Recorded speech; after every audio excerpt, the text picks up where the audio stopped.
अस्सलाम वालेकुम dear students, आज हमने अपना डिस्पेंसर का नेक्स्ट टॉपिक डिस्कस करना है जो है डर्माटाइटिस।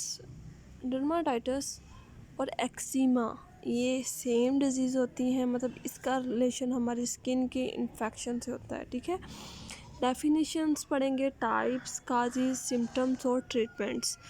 ठीक है, डर्माटाइटिस की डेफिनेशन देख लेते हैं कि डर्माटाइटिस क्या होता है। Dermatitis also known as eczema is a group of diseases that result in inflammation of the skin. These diseases are characterized by itchiness, red skin and a rash.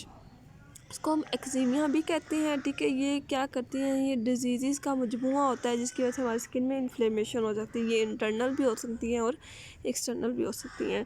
ठीक है, इसमें क्या होता है कि खारिश होगी और स्किन जो है हमारी रेड हो जाती है और उस पर रैशेस हो जाते हैं, दाने बन जाते हैं। ऐसा ये देखो, हम देखते हैं कि अब हम खारिश कर रहे हैं, हमें खारिश हो रही है, तो जो बैक्टीरिया है वो क्या होता है, ऊपर ओजिंग और ब्लीडिंग आफ्टर स्क्रैचिंग, अगर उधर ब्लीडिंग होना शुरू हो जाती है ना हम जब खारिश करते हैं। ठीक है, इसकी ये वजूहत होती है कि ना जो बैक्टीरिया जो अंदर हो रहा होता है ना वो फैल जाता है फिर। ठीक है, और स्किन थिक हो जाती है और स्किन जो होती है रेड हो जाती है। ये बेसिकली इसकी सिम्टम्स में आती है, आगे हम फर्दर पढ़ लेंगे।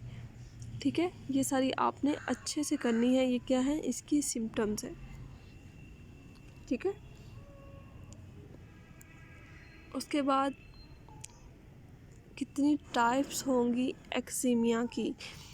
Atopic dermatitis, contact dermatitis, dyshidrotic eczema, seborrheic dermatitis, nummular eczema, neurodermatitis. ये सारी टाइप्स होती हैं, मोस्ट इम्पोर्टेंट टाइप्स हैं, ये अच्छे से करनी है। जिस तरह ये आगे है, एक एक को हम डिस्कस करते हैं।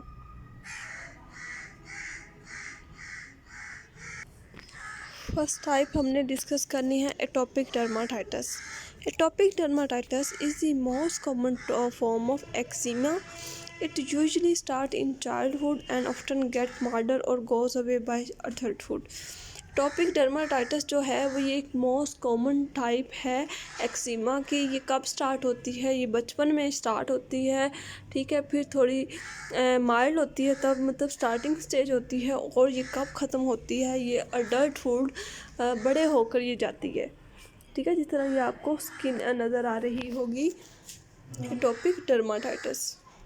उसके बाद है कॉन्टैक्ट डर्माटाइटिस। क्या है, red itchy rash caused by direct contact with the substance और an allergic reaction to it. उन्होंने कहा है कि कोई ऐसा सब्सटेंस, ठीक है, कोई बैक्टीरिया जो हमारे स्किन पे अगर अटैक करे तो क्या होगी, ये स्किन हमारी रेड हो जाती है, उस पे ऊपर दाने बन जाते हैं। ठीक है, और एलर्जी रिएक्शन काज करते हैं।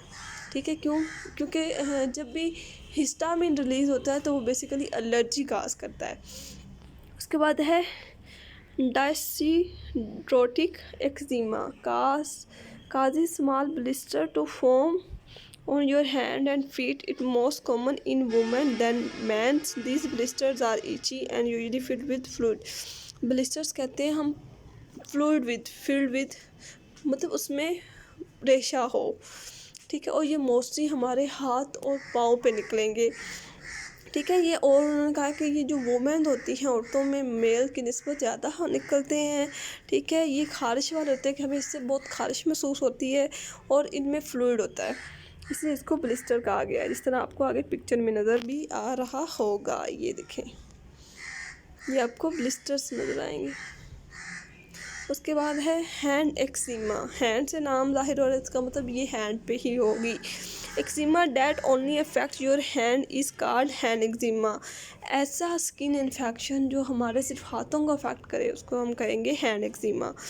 You may get this type if you work in a job like hair dressing और cleaning when you regularly use chemical that irritate the skin. ये तब होता है जब हम कहीं जॉब कर रहे हो, लाइक हम किसी इंडस्ट्री में जॉब कर रहे हो और उसमें हम बार बार केमिकल्स यूज़ कर रहे हों, तो वो भी हमारी स्किन को इरिटेट कर सकते हैं और एक्जिमा काज कर सकते हैं।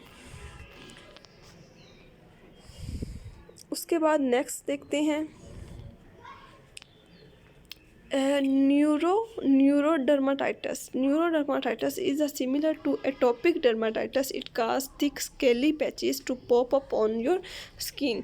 ठीक है, ये सेम जो है हमारा एटोपिक डर्माटाइटिस की तरह होता है, जिसमें हमारी जो स्किन है वो थिक हो जाती है, स्केली हो जाती है, रफ हो जाती है, ठीक है, और पैचेस बन जाते हैं, मतलब निशान छोड़ जाते हैं।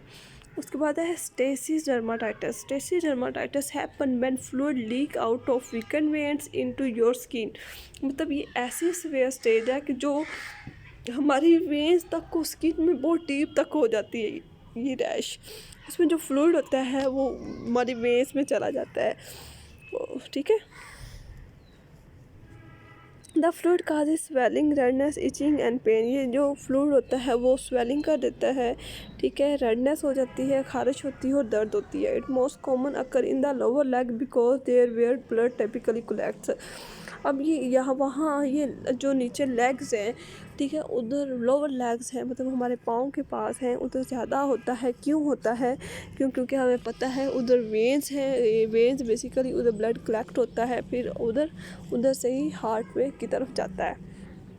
उसके बाद है न्यूमुलर एक्जिमा।